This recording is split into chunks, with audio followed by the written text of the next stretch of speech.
like to go first? Mandy? Okay, sure. Great. Let's listen to the groups, and if Mandy says something, you don't have to repeat it in your group. The first concern, or I guess idea that came up, was that some of the sections are repetitive with other ones. So in order to get rid of some of the confusion for students, would be trying to combine those. For example, the standards, the objectives, and lesson plans and assessments, have them all be in one instead of those individual sections. Another idea was in their objectives to address and label like cognitive objectives, affective objectives, to make sure that they know what those are and they'll address those. One concern was in the ones we viewed was their learning objectives being tied to their assessment. Not necessarily was there always that correlation. And the other one that was a huge concern was applying differentiation. You know, they, like, saying you identified someone with a certain multiple intelligence, but nowhere in any of those lessons did you use something that might fit them. Or, you know, you know someone who struggles with English, it's their second language. You go through and all you have in there is, well, do some one-on-one with them, or have them work with a partner, instead of looking at some of those other ideas. Okay, that group feels good. Anybody want to do a quick comment about any of that? I'd say from 490 experience, that rings very true. I even had to tell Jen Zerbel, you know, if you mention it in section 1, like you mentioned diversity or differentiation, and you don't mention it again for the entire thing right up to the end, you're missing the boat. That there are threads that go through it, themes, and it's different for everybody. Some people might, in science, might pick up science inquiry, you know. Some people will pick up diversity, that sort of thing. So having a theme run through it is something that they've been missing. Who'd like to go next? Susan. Just want to get it over and done with. In our group, we started out pretty much by analyzing this particular document and kind of tore it apart, I'm afraid. But by doing that, we addressed the issues of consistency. There was not a lot of consistency of formatting, of processes of labeling, there are no page numbers. That being said, we would hope that somewhere in this table of contents of their document that there are really clear directions for them, that this is the format that you follow, whether it's MLA or APA, that you follow it consistently throughout. So we want to make sure that the student themselves has very clear direction of where they're going. I'm going to let Lydia address this funneling, where you take a very broad, generalized statement and then you start paring it down to the brass tacks. Yeah, that's just that as we look at this, because it's not very clear in the teaching work sample that our initial picture is, I walk into a community, what can you tell me about a community? And so you have this big picture of the community and you tell us about it, where it is, what the environment is, what the employment is, all of these things, and then go to the school because it's a specific function. And then our students need to come down and say, okay, within the school walls, this is what we have. These are the total demographics and differentiation between there. And then just keep coming down, so the end piece is you and this group of students. And you have identified them, and you're part of that, and you have to identify yourself and the progress that you've made. But it all has to come down in this funnel. That's what we need to do. Just start shifting things out so that it gets to be a very focused piece in the end, instead of just this abyss of stuff. Thank you.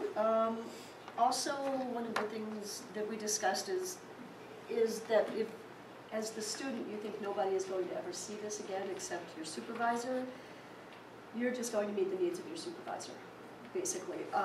We discussed that this should actually be a product that a student would be proud to take on a job interview. One of the discussions was that this should be the core, perhaps, of their teacher portfolio and used as a hub. So instead of having 72 lesson plans in here, you have a unit plan in here, but then a connection to your lesson plans. A connection that might go to videos of your teaching, but that this And is we talked about journal. journal, A unit journal. a Just unit the journal unit. that shows that the 2 weeks, let's say 2 to 3 weeks that you're actually being an active teacher in the classroom, that your journal should be, today my lesson plan was, or today my intent, my goal was, this is what really happened, this is how I would adapt next time, so that you can show the growth, so that you show self-reflection that is authentic to the experience you're having on a day-to-day basis. That would be really important. And, Well said.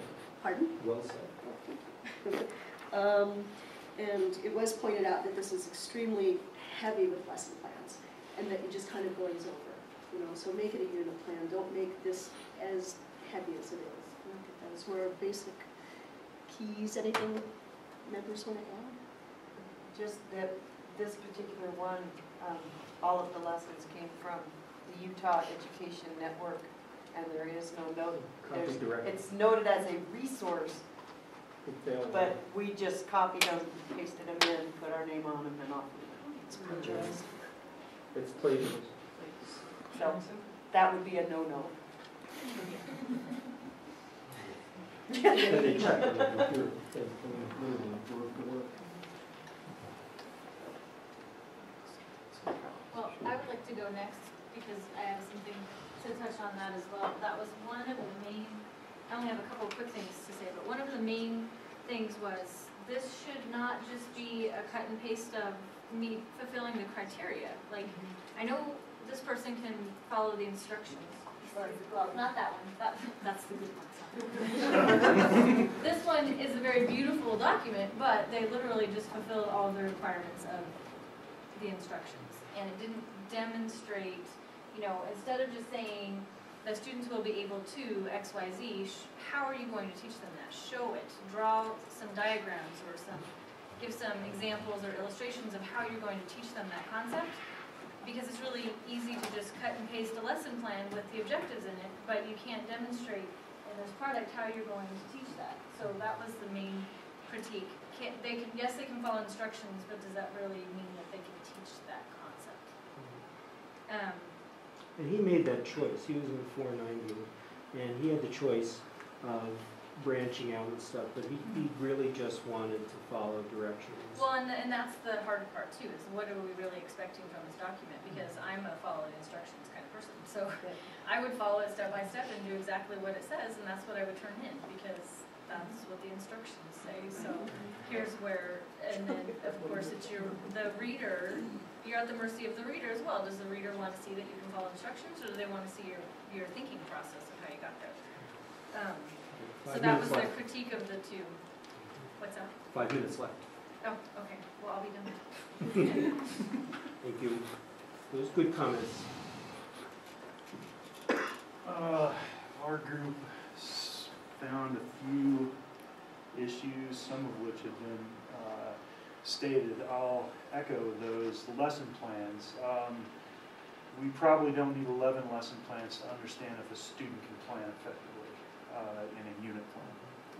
Perhaps samples, representative samples of the lessons taught in the unit would be more effective. Some specific questions. Where does the student need to address differentiation in the work sample? Wasn't clear in our work sample. We didn't get to it. It was good to see explicit language about communication between home and school and community. That was right up front. That seemed to be a strength.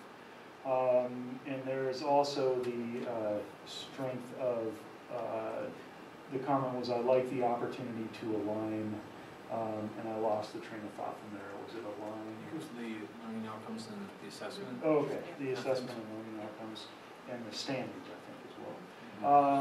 The student demographic, our particular reflection on it was pretty superficial, but at the same time we had the question, where does the student get the information for their demography, for their demographic information? How do they gather that?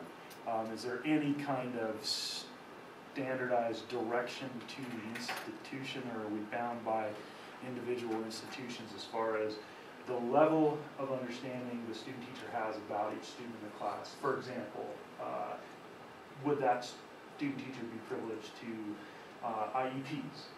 etc. This is, I think, highly contextual. And I think, where does the student need to address differentiation in the work sample? Is that clear to the student? And I think everything else has been said. Oh, some of the outcomes were not really measurable. An individual observation of one of the work samples. There you have it. Jimmy? I can't really stand up with this thing, so pardon me, I'm just going to remain seated. Most of what we discuss has already been covered. A lot of ours have to do with formatting. There was a suggestion that the lesson plan should include more detail so that a sub could go in and teach them. One of ours was a mini sample done at a Montessori rather hurriedly at the end that the rubrics weren't attached. There were some questions on validity of assessment that came up.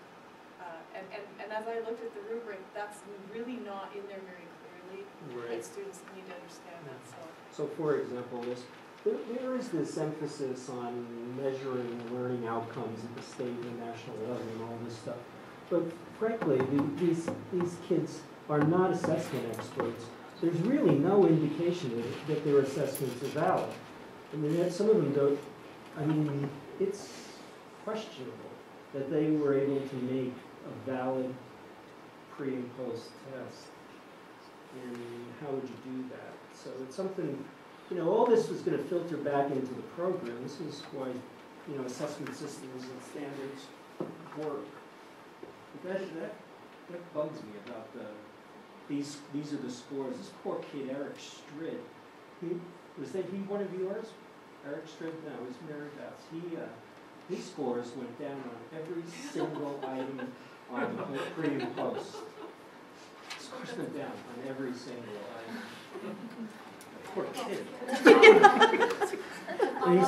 And he's a sweetheart. I love him. Still smiling. He's still smiling, even after that. How disappointing could it be? An example of probably an adequate pre-assessment would be 2 multiple choice pre-assessment questions. Maybe. And then this is a person that did a full-scale art, and this person had 2 placements, and did like 2 mini ones. Scott and I were talking, would it be better to maybe just take one setting, I had 2 placements, and do a thorough job instead of something that's kind of a hit or miss. Oh, which I think we talked about in the very beginning. And that's a Priscilla question. Too. For all of our K-12, we have 4 K-12 licenses. We need to figure that out for them. Maybe just pick one Well, setting. 2 bad jobs is not as good as doing 1 job well. To me, anyway. My opinion. Well, on that note, good job today. Everybody, we are done. We're going to wrap it up. Thank you so much, but the conversation can continue.